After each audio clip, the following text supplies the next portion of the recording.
Okie dokie. Chapter 4. Look at us making progress.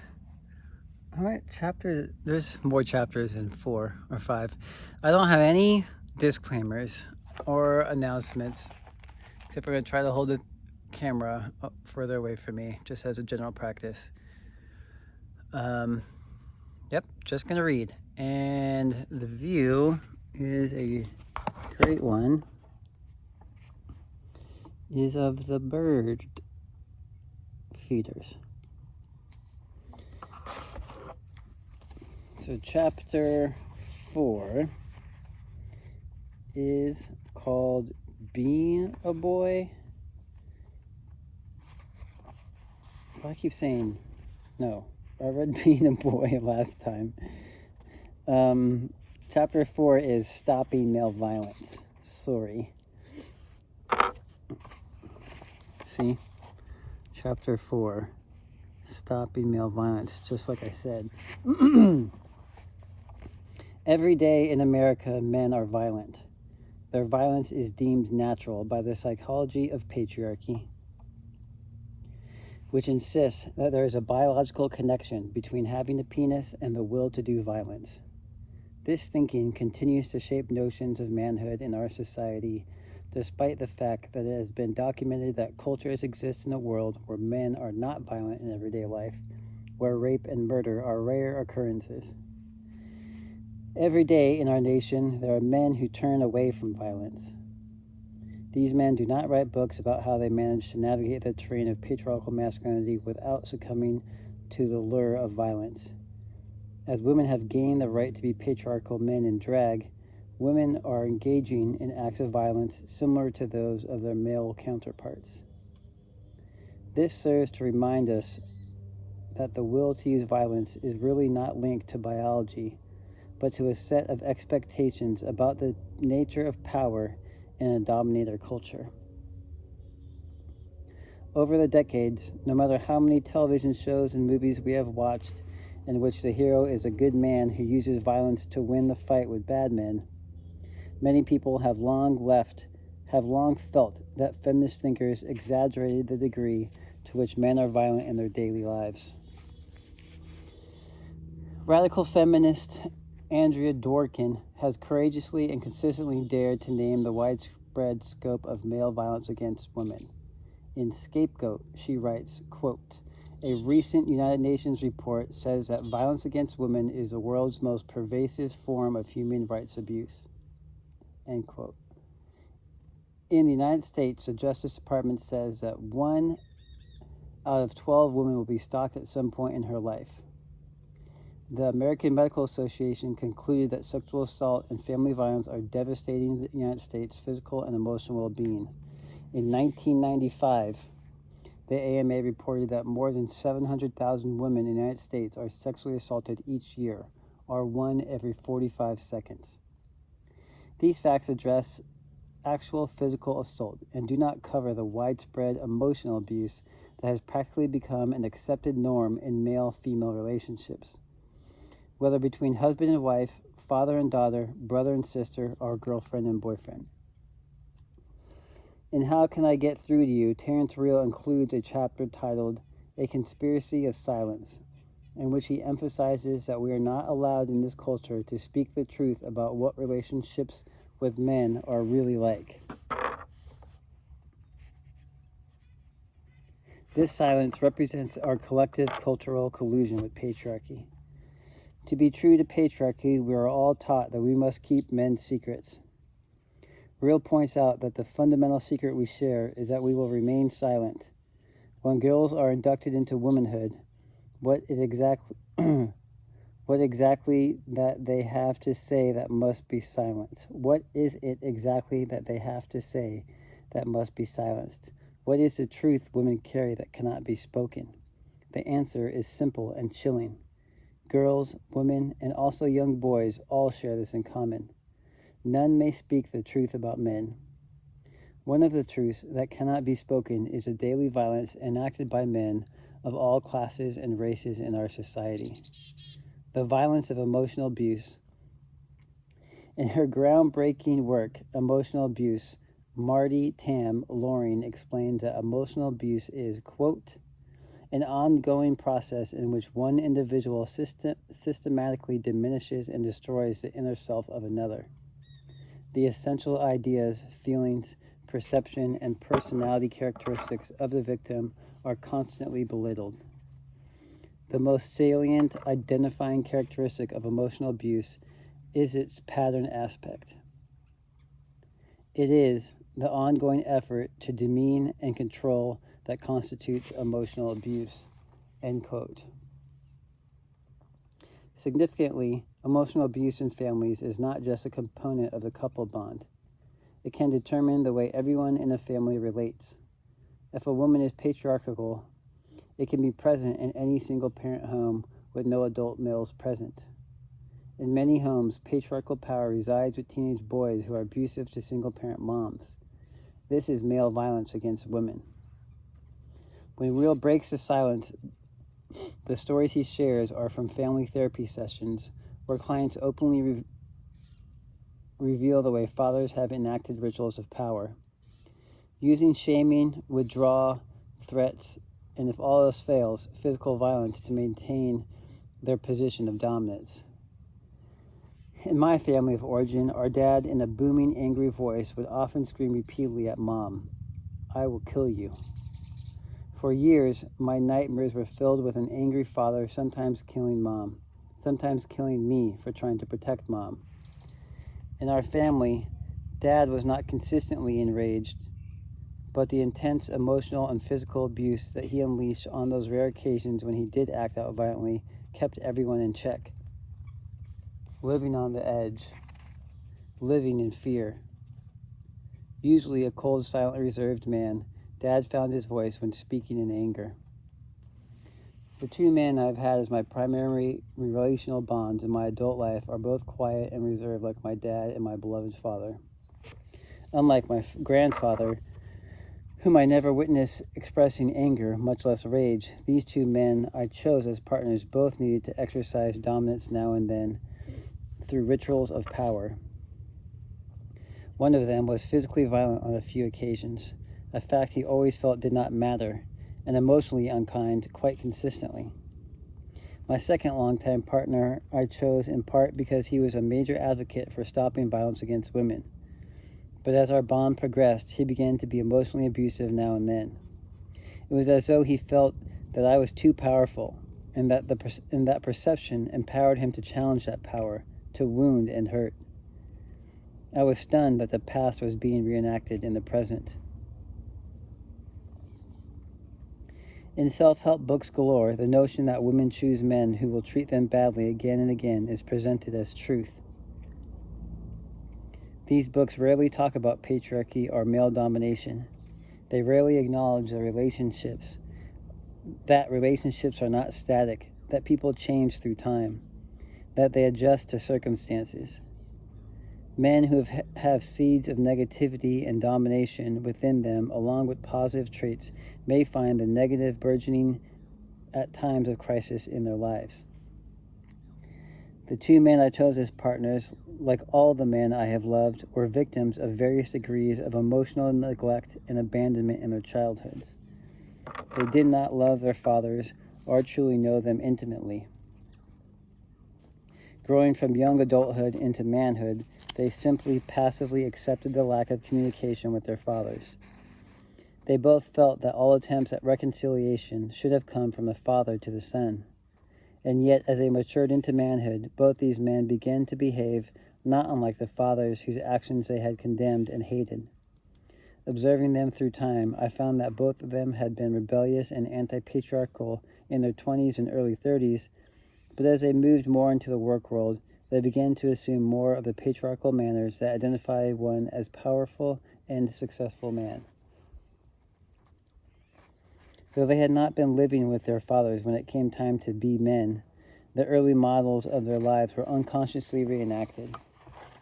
They could have protected themselves from this intimate repetition only by consciously working to be different, only by being disloyal to the dominator model.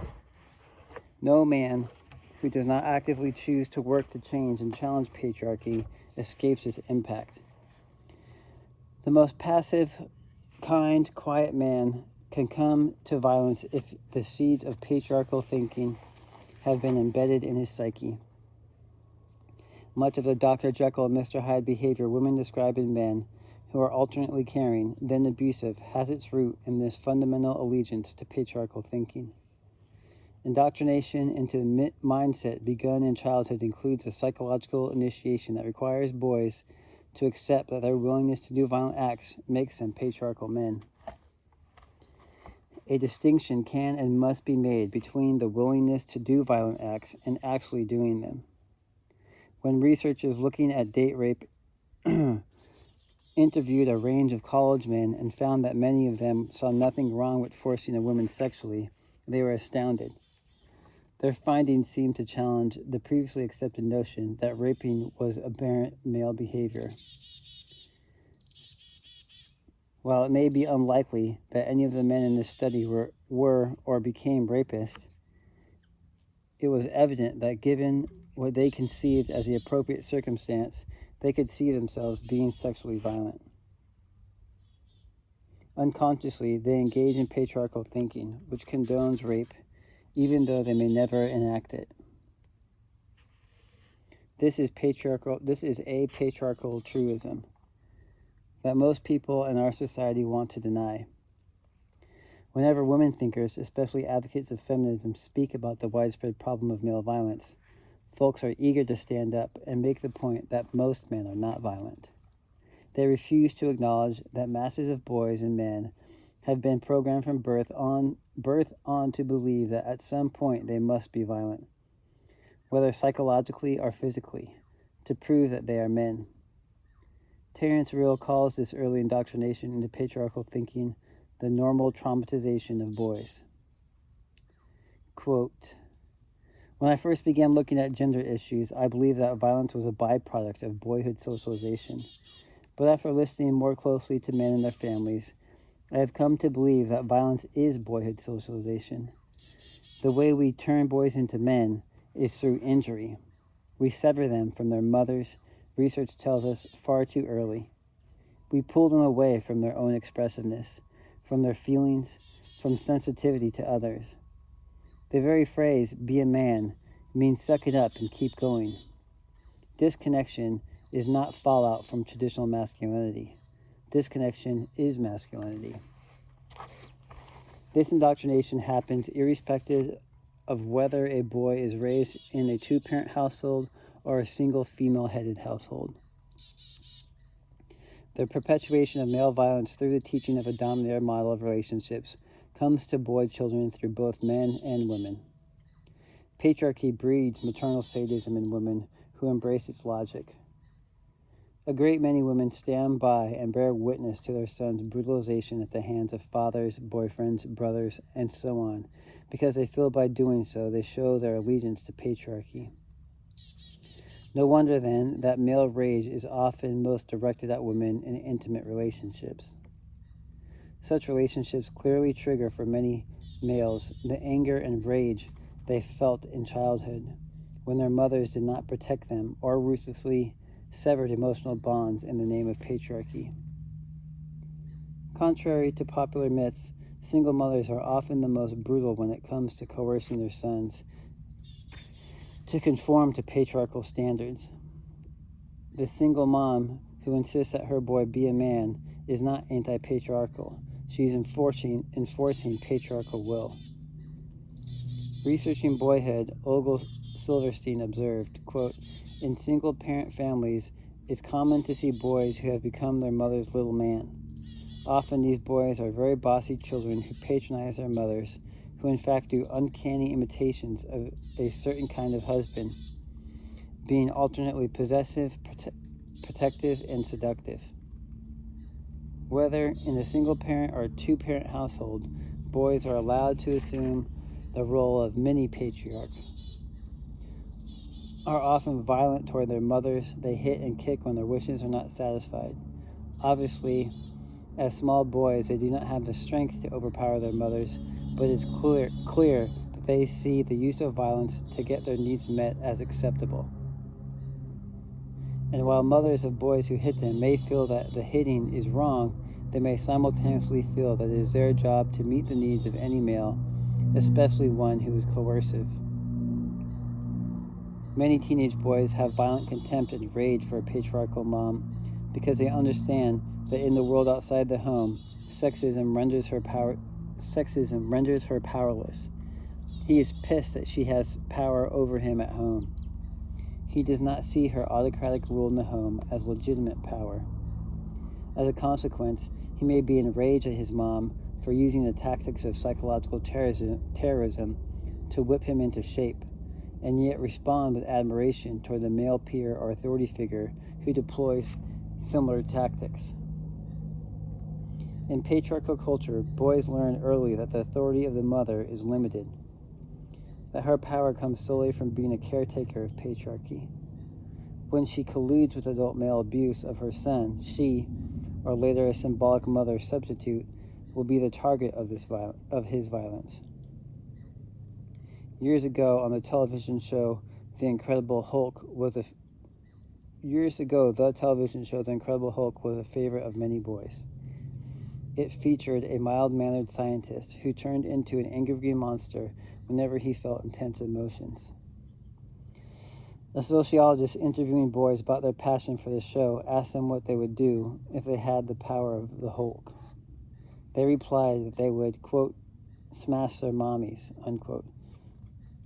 In her groundbreaking work, The Mermaid and the Minotaur, feminist theorist Dorothy Dinnerstein highlighted the extent to which boys respond to the autocratic power of mothers with rage. Like many feminist researchers today, she insisted that male engagement with parenting was needed to break this projection onto the mother as an all-powerful figure who must be rebelled against and in some cases destroyed.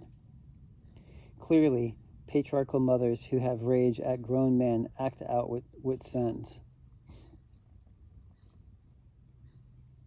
They may either force the son to enter into an inappropriate relationship in which he must provide for her the emotional connection grown men deny her, or engage in emotional abuse in which the son is constantly belittled and shamed. These acts of patriarchal violence serve to reinforce in the mind of boy children that their violence toward females is appropriate. It simply feels like justifiable vengeance. Feminist idealization of motherhood made it extremely difficult to call attention to maternal sadism, to the violence women enact with children, especially with boys. And yet we know that whether it is a consequence of power dynamics in dominant culture or simply a reflection of rage, women are shockingly violent toward children. This fact should lead everyone to question any theory of gender differences that suggests that women are less violent than men. In patriarchal culture, women are as violent as men toward the groups that they have power over and can dominate freely. Usually the group is children or weaker females. Like its male counterpart, much female violence toward children takes the form of emotional abuse, especially verbal abuse and shaming. Hence, it is difficult to document. Maternal sadism must be studied, however, if we are to understand the roots of adult male violence toward women. To some extent, the reformist feminist thinkers who have focused on women as a more ethical, kinder, gentler sex have stood in the way of an in-depth study of maternal sadism, of the ways women in patriarchal society act out violently with boys. In our household growing up, it was clear that our mother believed wholeheartedly that it was the role of the man to be a disciplinarian, to be in charge. When our dad used excessive violence, she merely saw it as his right. Lots of women who believe that it is the right of men to dominate feel that they should not resist male violence toward themselves or their children. Not surprisingly, these women, my mother included, use all manner of violence to discipline children. Fearful of being the objects of a grown man's rage, they may desire their children to be perfectly behaved so as not to arouse dad's ire. In conversations with men whose mothers were passive as their sons were victimized by fathers or other male parental caregivers, I found that the men were far more likely than other men to idolize their moms, seeing them as victims without a choice. While they did not direct anger towards their mothers and were often unable to even consider that she could have acted to protect their rights, these men were themselves violent in their intimate relationships with women. Their behavior affirms Terence Real's insight that the quote, the choreography of patriarchy, this unholy fusion of love, loss, and violence, spares no one, unquote. Mothers who ally themselves with patriarchy cannot love their sons rightly, for there will always come a moment when patriarchy will ask them to sacrifice their sons. Usually, this moment comes in adolescence, when many caring and affectionate mothers stop giving their sons emotional nurturance for fear it will emasculate them. Unable to cope with the loss of emotional connection, boys internalize the pain and mask it with indifference or rage. Usually, adult males who are unable to make emotional connections with the women they choose to be intimate with are frozen in time, unable to allow themselves to love for fear that the loved one will abandon them. If the first woman they passionately loved, the mother, was not true to her bond of love, then how can they trust that their partner will always be true to love? Often, in their adult relationships, these men act out again and again to test their partner's love. While the rejected adolescent boy imagines that he can no longer receive his mother's love because he is not worthy, as a grown man he may act out in ways that are unworthy and yet demand of the woman in his life that she offer him unconditional love. This testing does not heal the wound of the past, it merely reenacts it. For ultimately, the woman will become weary of being tested and end the relationship, thus reenacting the abandonment. This drama confirms for many men that they cannot put their trust in love. They decide that it is better to put their faith in being powerful and being dominant.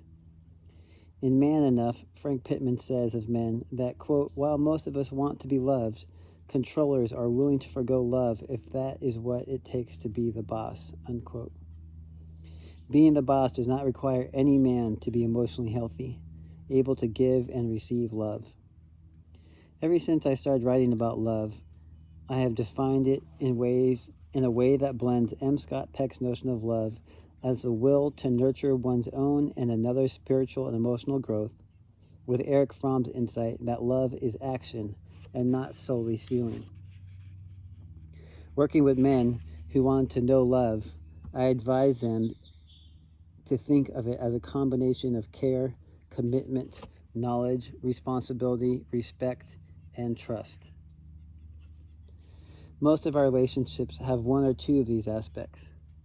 Patriarchal men are schooled in the art of being responsible and giving instrumental care.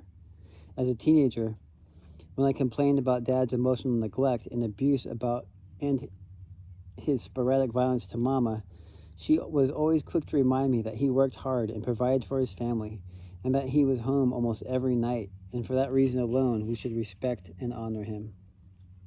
The fact that men often mix being caring and being violent has made it hard for everyone in our culture to face the extent to which male violence stands in the way of males giving and receiving love. The first act of violence that patriarchy demands of males is not violence towards women. Instead, patriarchy demands of all males that they engage in acts of psychic self-mutilation, that they kill off the emotional parts of themselves. If an individual is not successful in emotionally crippling himself, he cannot count on patriarchal men to enact rituals of power he can count on patriarchal men to enact rituals of power that will assault his self-esteem. Feminist movement offered to men and women the information needed to challenge this psychic slaughter. But the challenge never became a widespread aspect of the struggle for gender equality. Women demanded of men that they give more emotionally, but most men really could not understand what was being asked of them. Having cut away the part of themselves that could feel a wide range of emotional response. They were too disconnected. They simply could not give more emotionally or even grasp the problem without first reconnecting, reuniting with the severed parts. Describing a couple in family therapy, Real recalls the qualities of the wife wanted from her husband. Quote, sensitivity to others, the capacity to identify and share his feelings, a willingness to put his needs aside in the service of the family, end quote. These are the same qualities Real points out that, quote, most boys, even in these enlightened times, have had stamped out of them, unquote. He concludes, in our culture, boys and men are not, nor have they ever been, raised to be intimate. Women seeking intimacy from men often find their expressions of longing belittled. Many men respond to females wanting emotional connection with emotional withdrawal, and in worst case scenarios, with abuse. Emotionally self-mutilated, disconnected, many men make overtures of emotional connection only to later undermine these with emotional abuse. They simply do not get that love and abuse cannot go together. And why should they get it when television shows, movies, and so much else in popular culture gives a message that anytime there is intense passion between a couple, violence can erupt? Teaching men to understand that women and children do not feel loved when they are being abused is one of the primary goals of groups to work to end male violence. K. Lee Hagen's autobiographical essay, A Good Man is Hard to Bash, begins with the story of her dating a man who she felt was abusive and was potentially capable of physical violence. She calls his best male friend for advice about how much abuse she should endure, saying, if I'm serious about him and I want the relationship to work, to last, there will be ups and downs. I don't think I should run away when it gets hard. I should be willing to tolerate a little abuse if I really love him, end quote. The friend looks her directly in the eyes and tells her, Kay, in a loving relationship, abuse is unacceptable. You should not have to tolerate any abuse to be loved. With characteristic boldness and radical honesty, Hagen shares that her understanding of love and power changed forever in that moment. She had imagined that her lover's friend would take his side. Quote, instead, his reaction encouraged me to love myself, to take responsibility for my own well-being, and to reject the violence even in its subtler forms, end quote. Hagen was lucky to receive this wisdom early in life. The fate of most women is dramatically different, especially females who worship at the throne of patriarchy. These women feel, as Hagen did initially, that to choose to be with a patriarchal man is automatically to sign up for some level of abuse, however relative. Every day, women explain away male violence and cruelty by insisting on gender differences that normalize abuse. Heterosexual women who are single and want to be with men feel they cannot escape being victimized at some point by emotional and or physical abuse at the hands of male partners. Collective female acceptance of male violence in love relationships, even if the appearance of acceptance masks rage, fear, or outright terror, makes it difficult to challenge and change male violence. When the seemingly mild-mannered professor I lived with moved from emotional abuse to physical violence, I felt I should be understanding, forgiving. Like me, he had been raised in a dysfunctional family. However, even though he went to therapy, even though his physical violence stopped, he never really believed that he had done anything wrong. He harbored the notion, as many men who act violently do, that I was responsible for his bad behavior. In Donald Dutton's work with men who are violent, he identifies women seen behind the male mask as a catalyst for male violence. Quote, he may apologize and feel shame immediately after, but he can't sustain that emotion. It's too painful, too reminiscent of too reminiscent of hurts long buried, so he blames it on her. If it happens repeatedly with more than one woman, he goes from blaming her to blaming quote-unquote them. His personal shortcomings become rationalized by an evolving misogyny, At this point, the abusiveness is hardwired into the system. The man is programmed for intimate violence. End quote. Some squirrels are here. I don't know if you can see them on the trees there. But I'm going to push through. And they're very interested in this book right now. Often, men who have been emotionally neglected and abused as children by dominating mothers bond with assertive women, only to have their childhood feelings of being engulfed surface. While they could not smash their mommy and still receive her love, they find that they can engage in intimate violence with partners who respond to their acting out by trying harder to connect with them emotionally, hoping that the love offered in the present will heal the wounds of the past. If only one party in a relationship is working to create love, to create the space of emotional connection, the dominator model remains in place and the relationship just becomes a site for continuous power struggle. Women who stay in long-term relationships with men who are emotionally abusive or violent usually end up closing the door to their hearts. They stop working to create love. Often, they stay in these relationships because a basic cynicism rooted in their experience affirms that most men are emotionally withholding.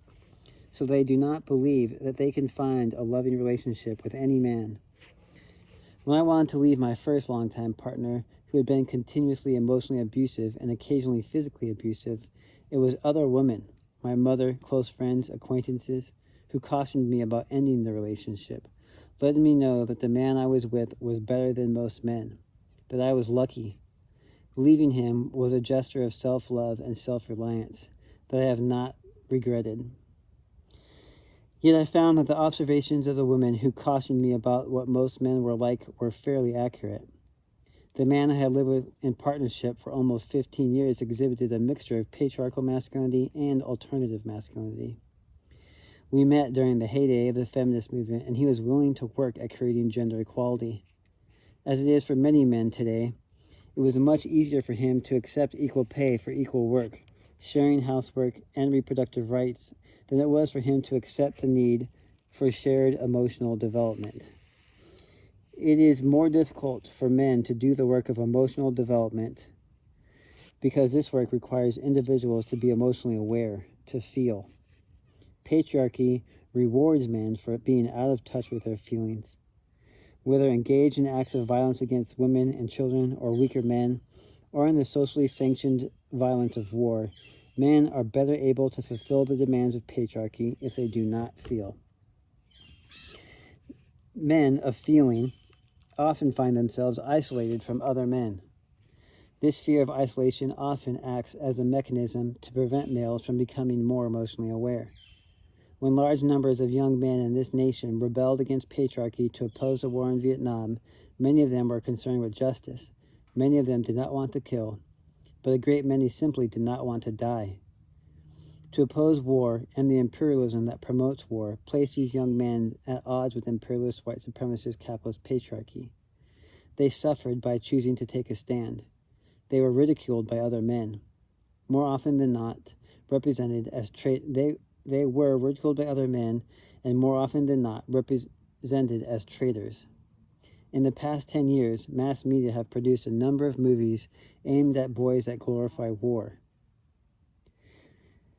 Saving Private Ryan, Independence Day, Men in Black, Black Hawk Down, Pearl Harbor, to name a few, that once again make it appear heroic to die alone, away from home, fighting for a cause you may or may not understand. These motives are part of patriarchal anti-feminist backlash. They glorify the patriarchal masculinity that enlightened women and men critique. They serve as propaganda, recruiting the hearts and imaginations of boys, like gangster rap. They celebrate male violence on all fronts, including the domination of women. Conservative mass media offer daily lessons in patriarchal pedagogy. They tell boys what they must do to be men. In those homes where enlightened fathers daily work to repudiate violence, television reaffirms its importance, making courting death glamorous and sexy. Poor and working-class male children and grown men often embody the worst strains of patriarchal masculinity, acting out violence because it's the easiest, cheapest way to declare one's quote-unquote manhood.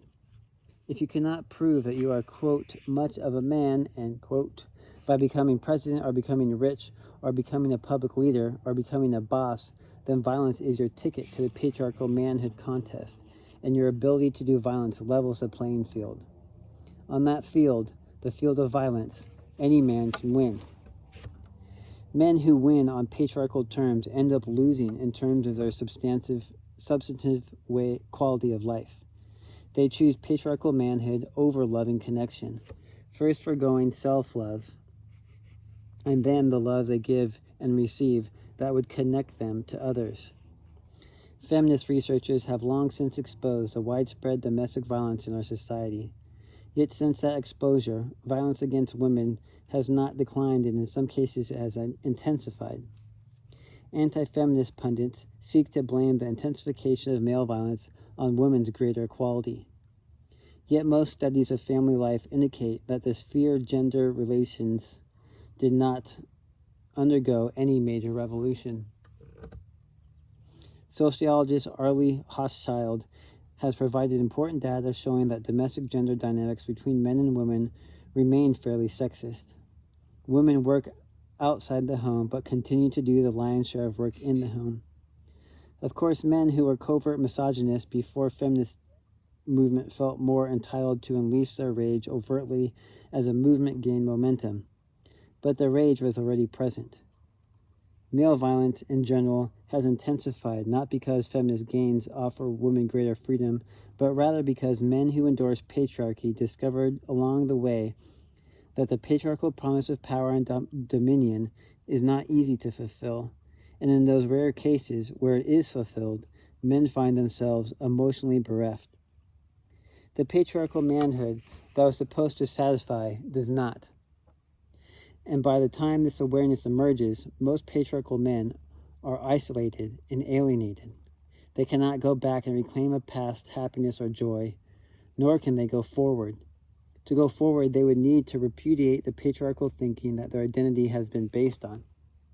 Rage is the easiest way back to a realm of feeling. It can serve as a perfect cover, masking feelings of fear and failure. My father and mother have been married now more than 50 years. Dad has never relinquished his patriarchal status, and she has never challenged it. Yet by clinging to patriarchal thinking, they forfeited their chance to be happy together. The threat of violence, of emotional abuse, is always there, standing in the way of intimacy, keeping them from forgiving one another and starting over. Sadly, they are stuck in the trap of patriarchy, and it remains the breeding ground for everyday violence, the subtle, intimate terrorism that intensifies resentment and closes off the possibility of knowing joy. It is not easy for males, young or old, to reject the codes of patriarchal masculinity. Men who choose against violence are simultaneously choosing against patriarchy, whether they can articulate that choice or not. In his insightful essay, Gender Politics of Men, R.W. Connell calls attention to the fact that men who oppose patriarchy remain at odds with the world they are living in. Quote, men who try to develop a politics in support of feminism, whether gay or straight, are not in for an easy ride. They are likely to be met with derision from many other men, and from some women. It is almost a journalistic cliche that women despise sensitive New Age guys. They will not necessarily get warm support from feminist women, end quote. Ultimately, the men who choose against violence, against death, do so because they want to live fully and well, because they want to know love. These are men who are true heroes, the men whose lives we need to know about, honor, and remember. End of chapter 4. Chapter 5 is male sexual being. Okie dokie. Chapter 4. I guess I should think of a name for what this part is. Reflection. I think a couple things shooting for 10 minutes here, is that, like she said in the beginning, she repeats a lot of things. I'm going to try to honor that by, I mean, she repeats it on purpose because there's lots of important stuff that need to be said multiple times. And then for us to discuss in several different ways and in more depth, adding the new stuff from each chapter. But then also, I mean, mostly just like prompts, because like the more I read it, the more it's just like personal stories that would probably be most helpful to share with each other about things that we relate to in the chapter, stuff that it brings up, and just the act of doing that together and holding a space together as people who receive unearned privilege from the status of being male-identified, cisgender, hetero people, or I mean, whoever you are who is listening to this, but I will be thinking through it through those terms, so slightly weirder perspective as in not like dude. Anyways, 2 minutes already used up, so let's just get into it. Chapter 4 was stopping male violence. There's some things in here I can't figure out exactly if it's like time or I'm misunderstanding things. Originally I meant to do a little bit of research and see what other folks have done with this book. But I also just wanted to wait to do that, maybe towards the end or at the end, because I just want my reactions this time to be as honest as possible and not influenced by trying to sound correct or whatever. I just wanted my reactions to be more honest and not to avoid any type of critique or anything, but just I don't want to like just mimic or fix what I was supposed to say or whatever before it happens. But like stuff like, as women have gained the right to be patriarchal men in drag, women are engaging in acts of violence similar to those of their male counterparts. So there's little things I don't really get about the impact of saying things like patriarchal men in drag. And to me, my gut reaction is that that's a questionable framing of it. Also, am not deep in the culture of drag either, but it seems to be a little bit derogatory. In the last chapter, she talked about like gangster rap and like prisons and like ghetto communities, and those things obviously are more. She's speaking; those are like issues within the Black community.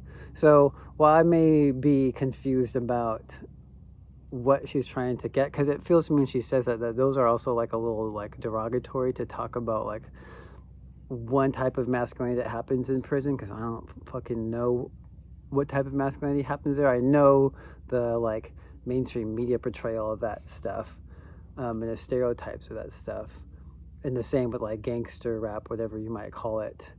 I don't see either of those as like a monolith of masculinity. And I think that using those words, and I have no idea, I have some idea, but I'm not sure that those come off to me as derogatory. But what do you think? Shit, 5 minutes.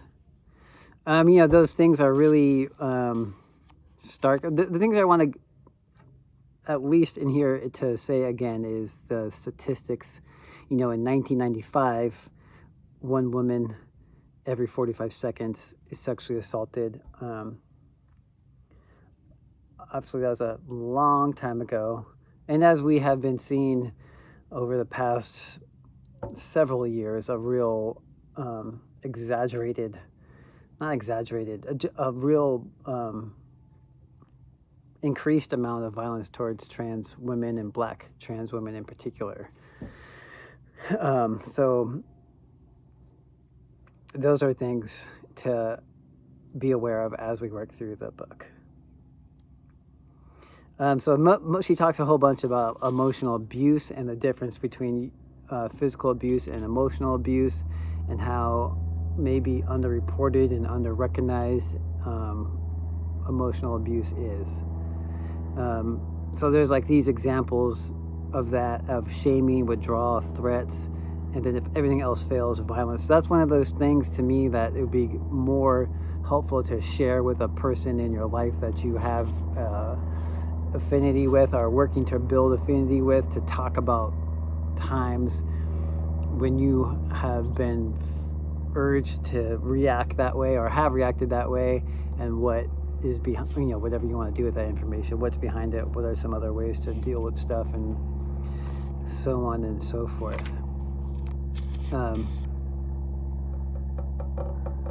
Rituals of power, relationships are not static. The positive traits may find the negative burgeoning at times of crisis in their lives. Really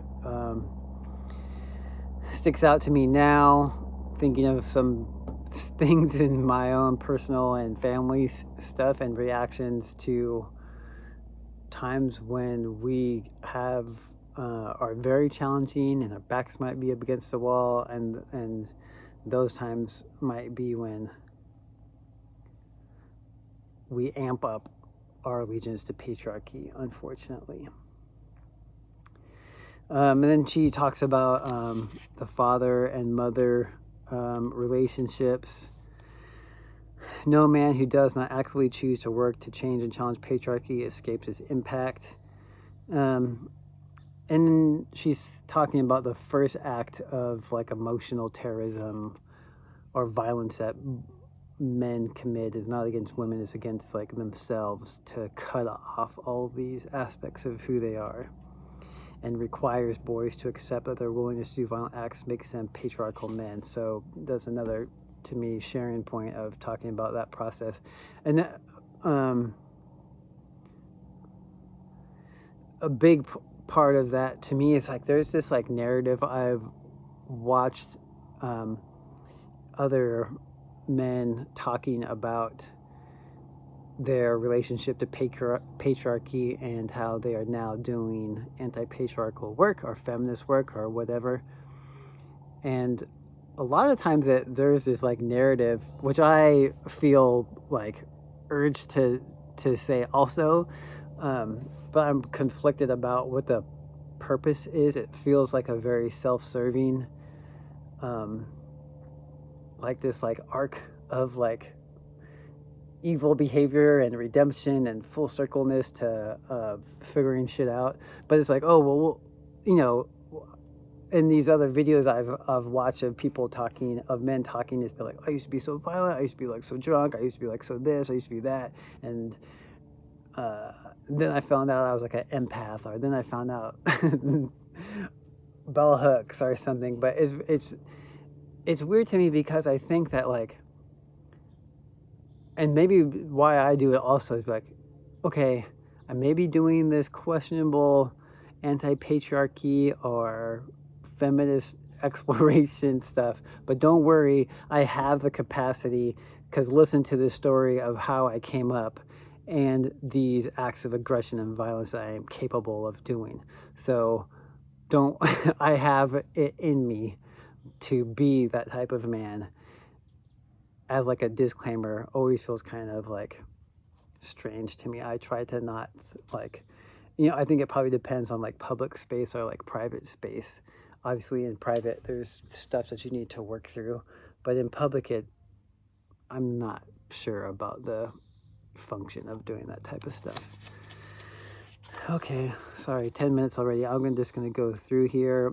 I'm going to hopefully also post some stuff from Brene Brown, because she talks about shame a whole bunch. I mean, you can just look it up on YouTube or wherever, or her podcast, which I don't remember what it's called, but you can find that pretty easily also.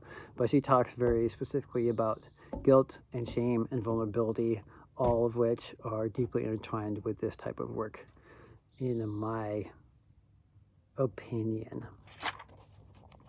I'm going to just look for the stuff I wrote. I wanted to revisit just some of those definitions. So I'll read. She's talking about how she blends M. Scott Peck's notion with Eric Fromm and then adds her own. So I'm just going to read that again. Love as a will to nurture one's own and another's spiritual and emotional growth, with Eric Fromm's insight that love is an action and not solely feeling. And I appreciate that a whole bunch, especially I think in All About Love, she talks about like, you cannot be like a loving person if this is how you understand love, and also be like physically, emotionally manipulative or abusive or whatever, because those do not connect with the will to nurture one's own and another's spiritual and emotional growth. That those things negate that ability. And like she talks about later in the chapter, her friend calls her partners or lovers or boyfriend's friend, and he says, you don't deserve to be treated that, like you should leave. And she was shocked, because those things actually don't coexist. There may be like aspects or parts of love happening, but that is not the full activity of love happening in that. And then she goes on to say, working with men who wanted to know love, I've advised them to think of it as a combination of care, commitment, knowledge, responsibility, respect, and trust. That another like thing that would be helpful, I think, to share out is talking about defining those aspects also, which I won't do here because I'm already over time.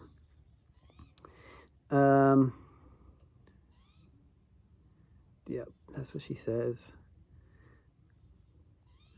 Acts of psychic self-mutilation that kill off emotional parts of themselves.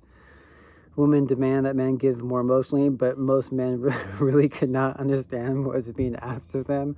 It just makes me think that men are dumb and trash. And like so many times I just have been myself in that situation of women being like, dude, like, listen to what I'm saying, or like, what part don't you understand? And like literally not being able, like my brain just like hits a ceiling and I cannot like figure it out, which is fine. I think it's just like sticking with it is the key to that. There's just tons of stuff I think that relates, responding to someone's wanting emotional connection from you, and your response is withdrawal. Teaching men to understand that women and children do not feel love when they are being abused. I think that relates back to what I was talking about. There's this part that made me really like emotional. Like I feel like I almost started crying when she was talking about that story that I mentioned.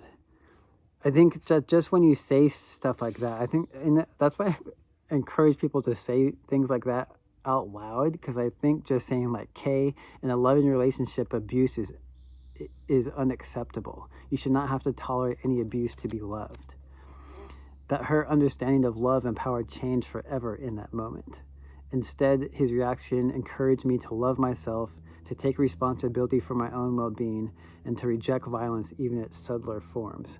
Like those are like things that can be reworded to be affirmations that I think are really powerful personally to say with yourself and to work through with other people. Sorry, 15 minutes. So I'm just gonna skip through some of this stuff. The thing about being like men of feeling, I just liked it as a catchy little way to talk about what's happening. That you can distinguish between men of feeling and men not of feeling. But then the desire to work towards to be a MOF That's what I wrote. What I wrote down.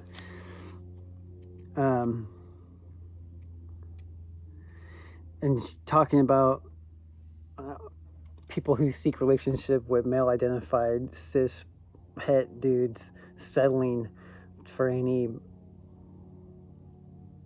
amount of like feeling that's available because the fear or knowledge that there's slim pickings out there. Oh yeah, this is where she talks about gangster rap. But she also talks about propaganda recruiting the hearts and minds and imaginations of boys, which I thought was really great because I love to think about imagination, especially in relation to imperialist, white supremacist, capitalist patriarchy and the constraints and limits that it puts on us all the time to think about or know about or learn about alternatives to masculinity, alternatives to policing, alternatives to transactional relationships, so on and so forth.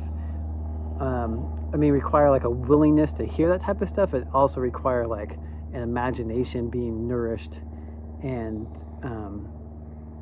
encouraged to help us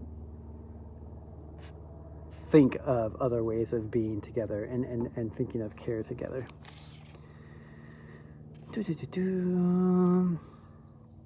Talking a little bit about proving yourself on the field of violence. Any man can win. Just, I'm sure everyone has examples of that. Well, I'm not sure. I know I have examples of that, of those urges and desires. And I don't think that those are necessarily harmful. I think it's how we like work through them and let them out, or how much weight we put into them. And, rage is the easy way back to a realm of feelings. So we only have so many acceptable forms of feeling that we'll just take whatever we can, consciously or not. And if it's rage, it's gonna get like all the time, like just TMIing here, but like being single for a prolonged amount of time, and then just like the outlet for different types of like emotion and feeling that are available, and like the desire for like just like a certain type of like relationship drama, and then like sense that is not always the easiest, or maybe in like romantic two-person partnerships, that's typically where you find those things. And as a person not involved in those, trying to find other outlets, and often those outlets might be aligned with where rage might be more acceptable, like sports and fighting and stuff like that, or just even knowing like getting fucked up or whatever gets you closer to that, and like provides you a bullshit ass excuse.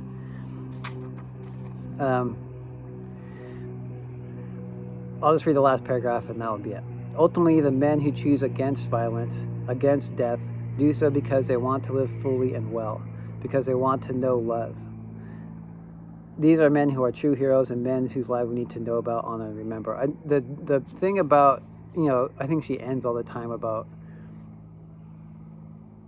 being positive and providing some portal that we may choose or not choose to go through, always or sometimes or whatever.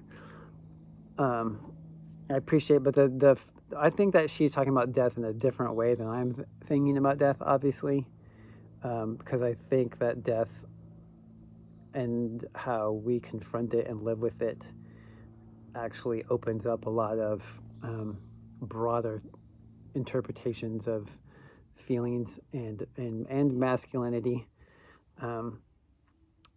And then the last thing I'll say is that there's a lot of stuff in here that feels kind of funny about like, it feels like explanations that might be like simple, of like, well, I grew up in a single parent home with just my mom, and this is patriarchy, how it played out that way, and thus I am this way or whatever.